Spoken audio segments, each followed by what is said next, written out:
Indonesia. Nah, sebelumnya saya mau info, video ini merupakan salah satu pemenuhan tugas ujian akhir semester mata kuliah Perekonomian Indonesia di Universitas Pelita Bangsa. Oke, apa aja sih materi yang akan coba saya jelaskan kali ini? Yang pertama adalah pertumbuhan ekonomi, yang kedua inflasi, yang ketiga kebijakan moneter, yang keempat kebijakan fiskal, dan yang terakhir yang kelima ada investasi. Seperti apa aja sih materinya? Lanjut. Bagian pertama, pertumbuhan ekonomi. Apa itu pertumbuhan ekonomi? Pertumbuhan ekonomi adalah proses perubahan kondisi perekonomian suatu negara secara berkesinambungan menuju keadaan yang lebih baik selama periode tertentu. Pertumbuhan ekonomi dapat diartikan juga sebagai proses kenaikan kapasitas produksi suatu perekonomian yang diwujudkan dalam bentuk kenaikan pendapatan nasional. Adanya pertumbuhan ekonomi merupakan indikasi keberhasilan pembangunan ekonomi dalam kehidupan masyarakat. Semakin tinggi tingkat pertumbuhan ekonomi, maka semakin cepat proses pertambahan output wilayah sehingga prospek perkembangan wilayah semakin baik. Menurut Kodaro dan Smith 2004, terdapat 3 faktor atau komponen utama yang mempengaruhi pertumbuhan ekonomi, yaitu akumulasi modal, pertumbuhan penduduk, dan kemajuan teknologi.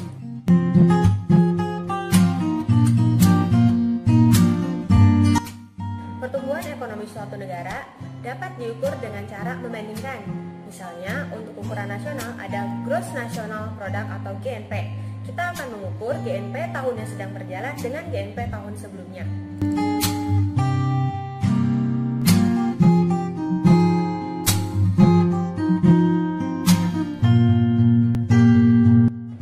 Dalam laporan Bank Dunia per 1 Juli lalu, status Indonesia naik menjadi status negara berpendapatan menengah atas atau upper middle income country dari posisi sebelumnya sebagai negara berpendapatan menengah bawah.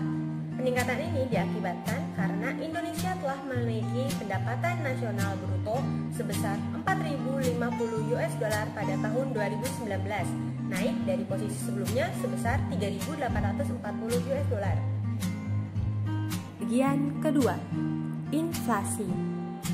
Apa itu inflasi? Dalam ilmu ekonomi, inflasi merupakan suatu proses meningkatnya harga-harga secara umum dan terus-menerus, berkaitan dengan mekanisme pasar yang dapat disebabkan oleh berbagai faktor antara lain. Yang pertama, konsumsi masyarakat yang meningkat. Yang kedua, berlebihnya likuiditas di pasar yang memicu konsumsi atau bahkan spekulasi, sampai termasuk juga akibat adanya ketidaklancaran distribusi barang.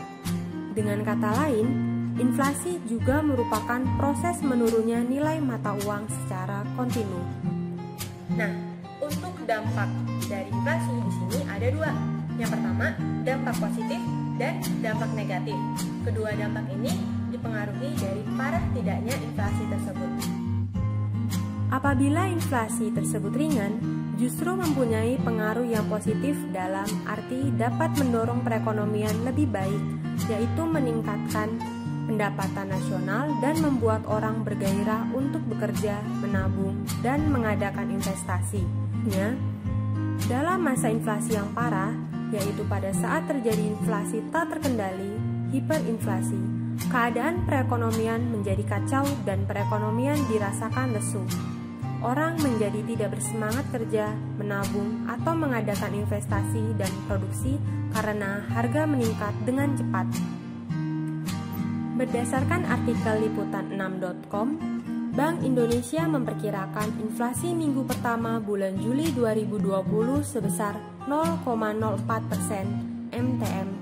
Angka ini lebih rendah jika dibandingkan dengan bulan sebelumnya.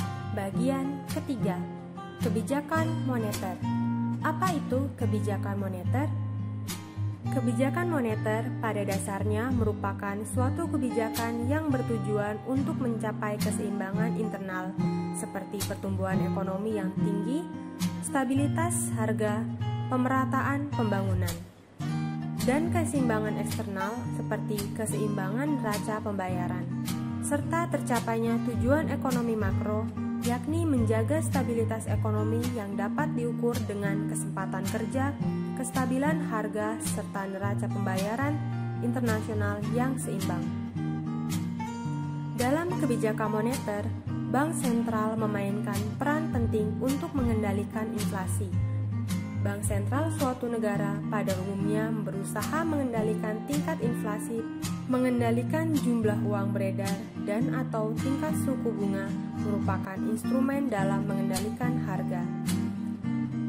Saat ini, pola inflation targeting banyak diterapkan oleh bank sentral di seluruh dunia termasuk Bank Indonesia. Dalam artikel kompas.com, salah satunya menyebutkan bahwa Ahmad Ali, Ketua Fraksi Nasdem DPR RI, mengatakan, dunia usaha akan sangat terbantu jika Bank Indonesia memberikan dukungan terhadap bank komersial sasaran. Hal ini penting untuk menjadikan bahwa kebijakan Bank Indonesia benar-benar tepat. Bagian keempat, kebijakan fiskal. Apa itu kebijakan fiskal? Kebijakan fiskal merujuk pada kebijakan yang dibuat pemerintah untuk mengarahkan ekonomi suatu negara melalui pengeluaran dan pendapatan pemerintah, di mana kebijakan fiskal yang lazim digunakan pemerintah dalam menjaga stabilitas ekonomi makro antara lain: yang pertama, menaikkan atau menurunkan pajak rumah tangga; yang kedua, mengatur pengeluaran pemerintah untuk pengusaha tertentu; yang ketiga, memberikan rangsangan fiskal pada pengusaha tertentu. Nah, untuk kebijakan fiskal ini berbeda dengan kebijakan moneter tadi, di mana instrumen utama dari kebijakan fiskal adalah penerimaan dan pengeluaran pemerintah. Sementara untuk kebijakan moneter tadi, kita sudah tahu bahwa salah satu instrumen utamanya adalah pengontrolan tingkat bunga dan jumlah uang yang beredar. Atasi krisis akibat COVID-19, pemerintah responsif merumuskan program pemulihan ekonomi nasional. Dalam artikel CNN Indonesia, Menteri Keuangan ungkap tantangan kebijakan ekonomi di tengah COVID-19. Untuk diketahui, pemerintah menggelontarkan dana sebesar 695,2 triliun untuk penanganan COVID-19. Dana tersebut bengkak dari sebelumnya sebesar 405,1 triliun. 5,1. Bagian kelima, investasi. Apa itu investasi? Investasi adalah suatu istilah dengan beberapa pengertian yang berhubungan dengan keuangan dan ekonomi. Istilah tersebut berkaitan dengan akumulasi suatu bentuk aktiva dengan suatu harapan mendapatkan keuntungan pada masa depan. Terkadang investasi disebut juga sebagai penanaman modal. Kalau menurut Kamus Besar Bahasa Indonesia, investasi ini memiliki pengertian penanaman uang atau modal pada suatu perusahaan atau proyek untuk tujuan memperoleh keuntungan. Bentuk-bentuk investasi. Yang pertama, investasi tanah. Diharapkan dengan bertambahnya populasi dan penggunaan tanah, harga tanah akan meningkat pada masa depan. Kedua, investasi pendidikan. Dengan bertambahnya pengetahuan dan keahlian, diharapkan pencarian kerja dan pendapatan lebih besar. Yang ketiga, investasi saham. Diharapkan perusahaan mendapatkan keuntungan dari hasil kerja atau penelitian. Yang keempat, investasi mata uang asing. Diharapkan investor akan mendapatkan keuntungan dari menguatnya nilai tukar mata uang asing terhadap mata uang lokal. Resiko investasi. Selain dapat menambah penghasilan seseorang, investasi juga membawa risiko keuangan jika investasi tersebut gagal. Kegagalan investasi disebabkan oleh banyak hal.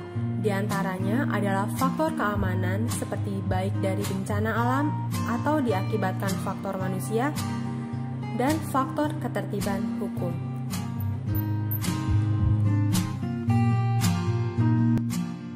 Dalam artikel bisnis.com, virus corona yang telah menyebabkan pandemi tak hanya berpengaruh terhadap kesehatan masyarakat, tetapi juga menghantam sektor perekonomian di Indonesia yang berdampak cukup dalam. Menurut Budi Raharjo, Langkah yang paling bijak dalam berinvestasi ialah mengetahui tujuannya terlebih dahulu, kemudian diimplementasikan dengan menentukan jenis atau instrumen apa yang paling cocok untuk mencapai tujuan investasi tersebut. Untuk mencapai tujuan investasi